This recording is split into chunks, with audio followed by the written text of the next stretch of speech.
All right, guys, here in this lesson, we are going to wrap up chapter 4. We may be splitting this into 2 videos. We shall see. Okay. So anyways, you have some notes on the screen that I want you guys to pause the video, get it copied down. And then when you're ready for me to explain it, then come back or start the video back.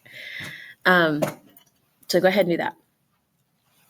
This is all about inverse trigonometric functions, which we have studied briefly, but we have not studied in depth, really. So you have seen them in order to, in geometry, you're using them to solve for the missing angle measure in a triangle.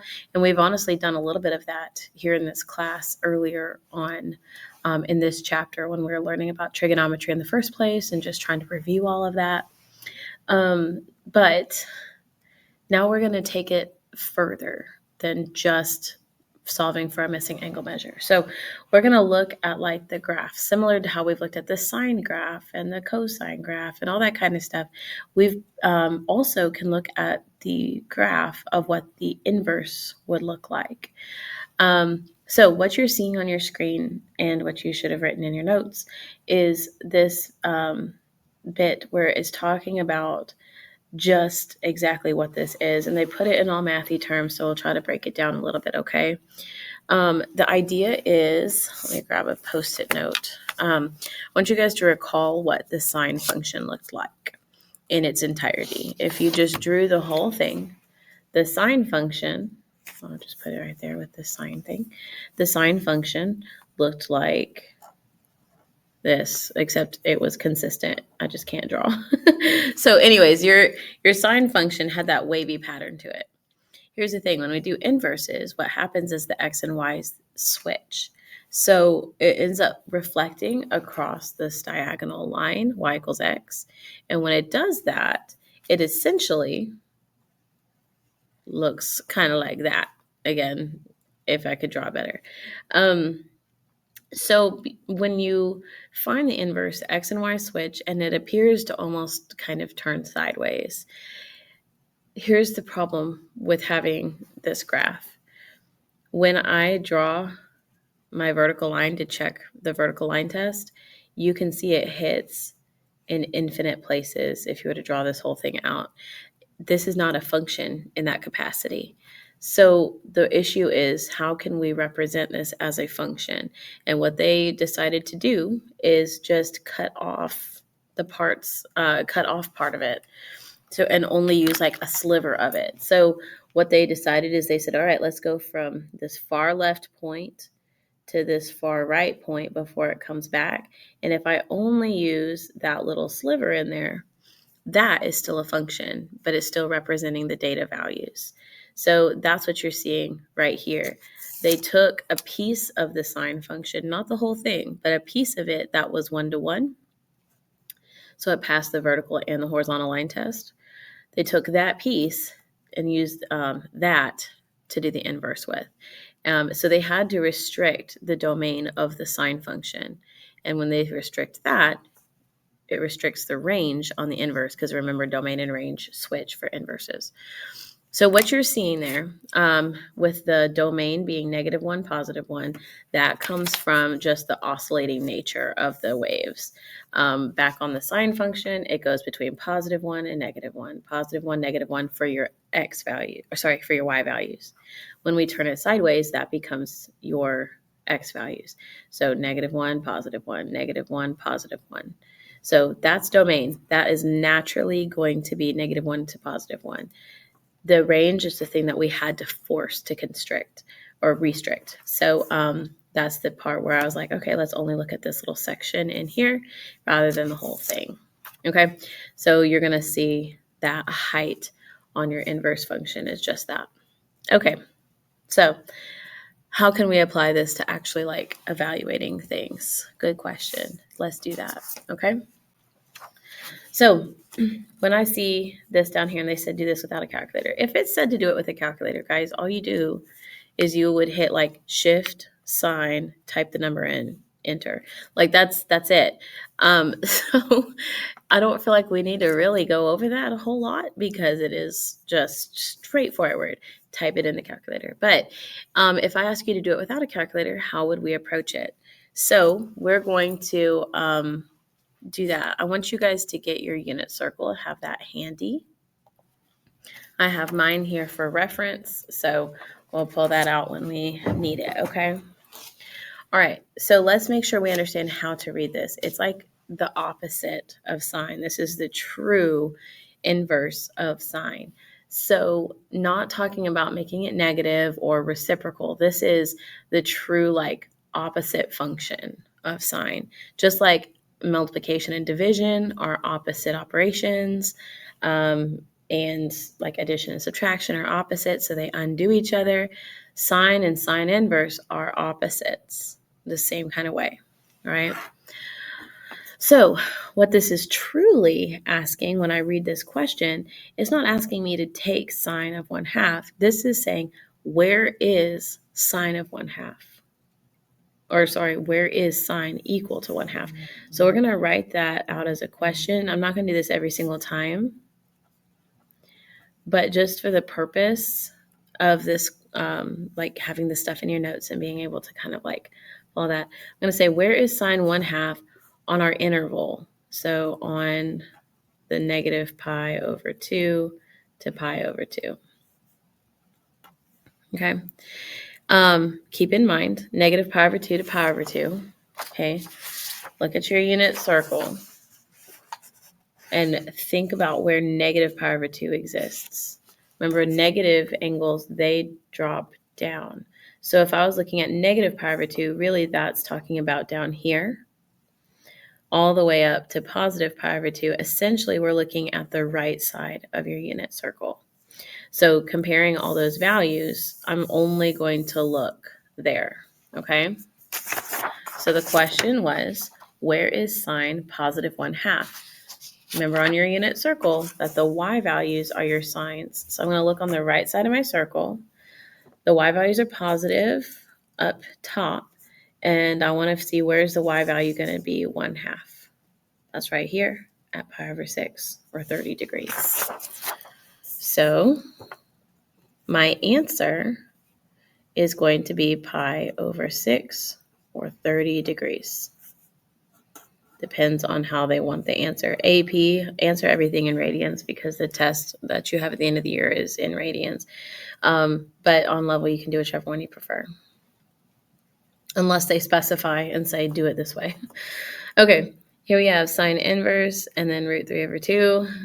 So we're going to ask ourselves that same question. I'm not going to write it, though, because I wrote it back here. It's just for a different number. So again, the question is, where is sine going to be negative root 3 over 2 on our interval? So on the right side of the circle, okay? So I'm going to look back, negative root 3 over 2. That's going to drop down below negative root 3 over 2 for my y values is right here, which you might be inclined to say 5 pi over 3. That would be the correct location. But here's the problem. 5 pi over 3 represents the angle where this wrapped around this big convex angle. And remember how we said the range needs to be between negative pi over 2 and pi over 2? Rather than calling this 3 pi over 2, they called it negative pi over 2. They want us to use these angles down here.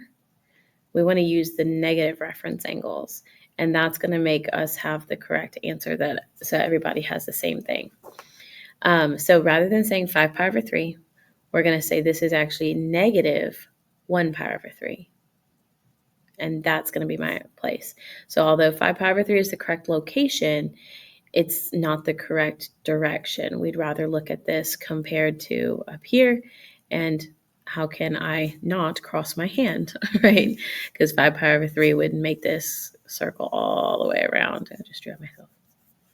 Anyways, negative pi over 3 is what we're going to say here. Or you could say negative 60 degrees, same thing. So negative pi over 3 or negative 60 degrees. Again, AP, stick with those radians, but on level, you can use either or, whatever you prefer. All right. Now you might be thinking, all right, I got this. Sine inverse pi over 2. Look at the unit circle. And if you are inclined to tell me the answer 1, I understand why you said that. However, this one is not 1 as the answer. Okay. What happened if you said 1? If you're looking at this and you're like, I'm going to get ahead. I'm going to work it out. Right? Is you would have done sine of pi over 2. That is, in fact, 1. But notice this is not sine of pi over 2. This is sine inverse of pi over 2. Very different animal, okay? So what we're asking is, where is the y coordinate? Where is sine pi over 2? Where is the y coordinate pi over 2? You still might be tempted to go up here and say, I see pi over 2 right there. But that is not a coordinate. Coordinates are these things on the outside, right? That's where I got the 1/2 from, and the negative square root 3 over 2. I don't have pi over 2 out here. So the problem is I can't just look at my unit circle and get an answer. So the question is it possible to get an answer? Let's see, okay? Here's how we're going to check. We're going to check if this is even in my domain, because if you remember, the domain has to be between -1 and 1. So pi is the same thing as 3.14, and if you divide that by 2, that is definitely going to be more than 1. That's an issue. Because that's going to be more than 1, it's not going to be solvable. Pi over 2 in this circumstance, you're looking at a number that's over here on this graph. But if you remember, even if this graph continued, it would have circled back. It would not have gone any further right than it already is. There would be no graph there. So what we're going to say here is we're going to say no solution, or you could say non-real. That's what our calculators say when you type this in. So that's a valid way to answer that as well. Try to avoid saying undefined unless zero's on the bottom. I just prefer that to kind of get in the right practice with things. Okay? All right, we got a couple more. All right, so these ones are a little bit different because you're seeing a combination. Honestly, it's a composition of functions. We're taking a function of a function.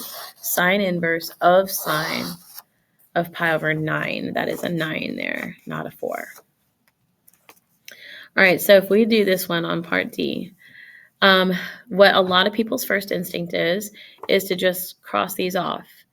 And I would say that's a pretty good instinct because these aren't inverses. There is one thing you're going to have to watch out for, okay? And so I don't want you to just jump the gun. I want you to check some things. I need you to know where this angle is, because if this angle does not exist in the range we're supposed to have, we're not going to be able to straight up do this. So remember, we want things to be on the right side of my unit circle. Pi over 9 is not one of the special angles drawn, but that doesn't mean we can't figure out where he lives, okay? Because if you remember, if this is 0 and this is pi over 9, you would be cutting this up into like 9 little bitty slices. So 1 pi over 9 is actually going to be this itty bitty angle right in here, okay? And that lives in the first quadrant. That is, in fact, on the right side of my trig function. So if that's the case, you are allowed to just cross these off, and your answer is just going to be pi over 9. That's all there is to it, okay? All right, you look at E, and I want you to remember where E, or 5 pi over 6, exists.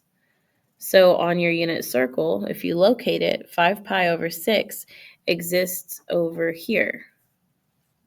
That is not in the right location. This is not on the right side of my circle. And so since that's the problem, we're going to have to go about this a different way. It doesn't mean it's not solvable. We can still solve it because I can take sine of anything I want to. It's the inverse that's restricted. So you know on part C, we did sine inverse of pi over 2. That was an issue. But sine of pi over 6, I can do that, and that's not a big deal. So I'm going to leave the sine inverse there, and we're going to figure out what is sine of 5 pi over 6. Go to your unit circle. 5 pi over 6, there it is. Sine is 1/2. So plug that in. Again, we could not cancel because this was not on the right side. Okay? So that means we have to solve it this way. We have already calculated sine inverse of 1/2. We did that back on part A. That answer, just like it was before, is pi over 6. You can go back and watch that part if that was confusing. Okay? But now we got it. All right. I'll have you guys go ahead and write down these next ones.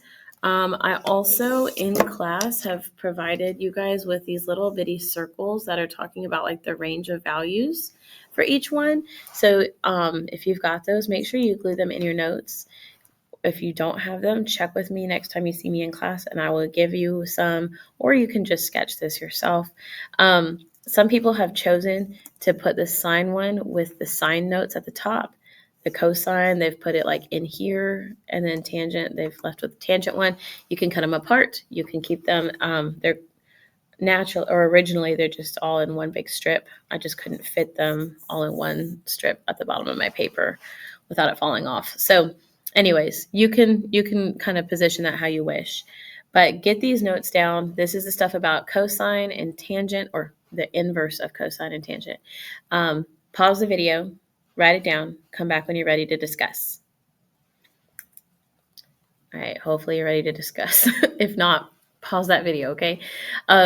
So inverse cosine is, we're going to look at this a similar way to the sine. So I'm not going to go as detailed about it. We're just going to make sure we understand just the same way. We're having to restrict the cosine because when you flip it, we still need this to be a function. So anyways, the cosine inverse, the way that they chose to restrict this one is to go from 0 to pi. It was just the simplest manner to do it. So all of my outputs need to be 0 to pi for the sine inverse or cosine inverse. Okay, so this is a different range than what sine had. All right, now when you look at inverse tangent or arctangent, same thing. This one is, there's no really issues so far as like the I don't know, there's not as many issues. However, with tangent, I want you to remember what tangent looks like. Tangent has like a bunch of repetitive things that go like this, right? So if I were to reflect that, or reflect it across the line y equals x, it kind of turns it, not straight up sideways, but you'll get the point if I turn it like this. The issue is it would not pass the vertical line test, okay? So if you get those values, you instead of looking at all of them, they just picked out the one in the middle and said, stick with this one. Remember, there's asymptotes between there. They just stuck with this guy and said from negative pi over 2 to pi over 2. Only use that one, because if I use more than one little chunk, it's going to repeat itself. So anyways, that's what you're seeing here. The reason these are not brackets is because the tangent has those asymptotes. Remember those asymptotes that go straight down through here? That means that they exist here and down here as well. So it can't actually equal negative pi over 2 or pi over 2. It does have to just approach it. All right. You see these little circles. Hopefully that's a decent visual for each one. Again, sine, we're looking at the right side of the circle. Cosine, you're looking 0 to pi. So you're looking at this top section. And then tangent, again, you're looking at the right side of the circle, but you may not include the top and the bottom. Okay, just the rest of it. Okay. We're going to do maybe one more example before on this video, and then we'll have another one that to finish out the lesson. That way it's split up a little bit better. So anyways, here we go. This is example 2. And then they said to find the exact value without a calculator. So once more, if you have a calculator, it makes it really easy because you just punch the buttons in, but we are not always so lucky to have one. So that means we've got to figure this out the old school way, if at all possible, okay? All right. So let's look here. There we go. Let's see if I can get my papers adjusted. My bad. Okay. So they said find the exact value without a calculator. Let's look here at cosine inverse of negative root 2 over 2. So similar to the sine one. Again, I'm not going to write all of these out all the time, but the question is, where is cosine equal to negative root 2 over 2 on its interval 0 to 2 pi? Okay. That's what I'm looking for. So go to your unit circle, look at the top section. Where is the x value, negative root 2 over 2? Well, again, we're only looking at the top section. Where is it negative root 2 over 2 for x? Right here at 3 pi over 4. There's the answer. All right, so that one, 3 pi over 4. Or again, you could say 135 degrees if you wish. All right, let's look at tangent inverse of root 3. This one might feel a little bit more tricky because with tangent, you have to remember that you are dividing the y by the x. There are some ways to kind of help narrow your answers down here. I'm seeing the square root of 3. I also see that it's positive. And for that to be the case, I should be looking on the right side of my circle because that's where tangent's inverse is supposed to exist. And then because it's positive, that brings me to stare at this top chunk. At the bottom, I would have a negative tangent value, but here I would have a positive tangent.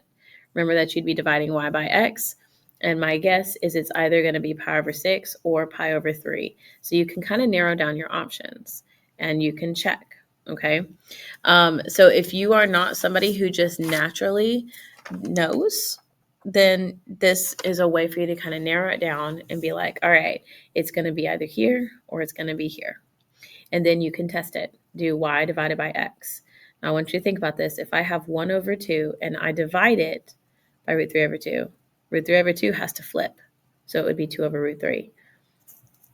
That is not going to bring me with a root 3 in the numerator like that.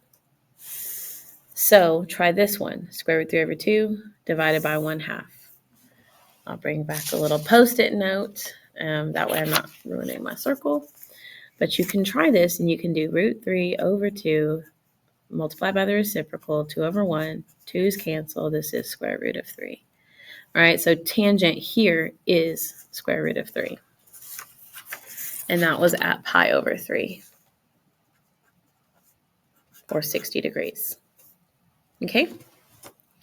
All right, one more here, and then like I said, that'll be the end of the video. Now, this one's a little bit tricky, and you might be tempted to say no solution because you see that negative 1.1. Here's the issue. Remember how I said I can actually do sine or cosine of anything. There's no restrictions on sine and cosine and what I can evaluate there. It's the inverse that's restricted. So right now, this I could technically calculate, but this is going to bring us into a little bit of a confusing scenario because how do we do this without a calculator if so it's not, if it's not on the unit circle, which negative 1.1 is not on the unit circle. So how do we deal with it, right?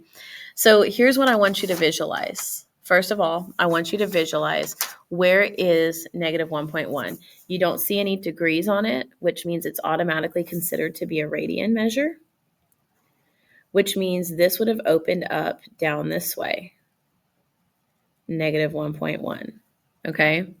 So that, first of all, that's where that's going to live. Keep in mind, if you're like, how did you know that's where it is? Okay, from here to here would be negative pi, which is 3.14, right? So 1.1 is not going to be half of that. You think of 3.14, this is at least negative 1.5-ish. Okay, so this guy is not that far. He is in this quadrant. So this is on the right side. Remember, all students take calculus. Okay, so in this quadrant, cosine is supposed to be positive. So what I want you to imagine here is that, remember that how we said that cosine is also, like cosine inverse is the stuff up top, right? Cosine inverse is from 0 to pi up here. That's not where this guy lives. So we need to think what's going to be equivalent. Well, if I know cosine is positive, where this one lives. I need to look at where is cosine positive, where cosine inverse exists. And that's going to be up in here. I should have drawn this a little bit bigger, but that's going to be up in here. It's going to be the same as 1.1 positive. Okay, because cosine is positive in this quadrant. Where else is it positive? Up here. And that's easier. That's where I can calculate cosine inverse. So technically, cosine of negative 1.1 will be the same as cosine of 1.1, which does happen to be in the range of values that I can calculate. So if that's the case, cancel out your cosine inverse and your cosine, and the answer is just 1.1. Like I said, that's the most confusing one of that whole thing, okay? Sometimes those can be a little bit challenging. All right, that is it for this video, y'all. Make sure that you stay tuned for the next one when it's posted so that you can get those notes too. I will see you in the next video. Bye.